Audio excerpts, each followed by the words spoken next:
Happy birthday to you. François Hollande fête ses 60 ans ce mardi.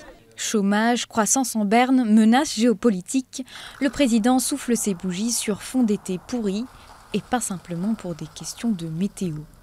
La rentrée, elle, s'annonce tout aussi difficile de l'aveu même de son Premier ministre, Manuel Valls, potentiel rival politique. Le volontarisme, il ne nous quittera pas et vaudra plus encore pour les semaines et les mois à venir, car la rentrée va être difficile en matière de conjoncture économique. Les nuages s'accumulent pour le président qui fête son 60e anniversaire à mi-mandat.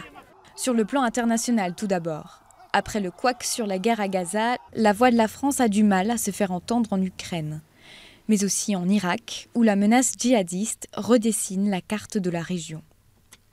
En Europe, Angela Merkel a sèchement répondu « Nein » à François Hollande qui demandait un soutien plus ferme à la croissance dans l'Union européenne. En France, c'est le Conseil constitutionnel qui lui fait obstacle. Il a censuré la semaine dernière une partie essentielle de son pacte de responsabilité, les allègements de charges salariales. Enfin, sur le front politique, les radicaux menacent de quitter le gouvernement après les écologistes. Une partie de la majorité grogne toujours et le peuple de gauche siffle désormais le PS et ses dirigeants dans la rue. Pourtant, la cote de popularité du président frémit. C'est quelques points de gagné seulement, premièrement. Deuxièmement, ça part d'un niveau qui est très très bas.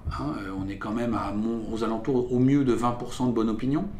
Et puis troisièmement, on a habituellement un climat d'opinion qui est plus favorable l'été. Une certaine bienveillance qu'on a constatée par le passé. Débarquement de Normandie, assassinat de Jean Jaurès ou encore début de la guerre 14-18, comme pour se protéger d'une actualité sans espoir, le président passe son printemps et son été à commémorer.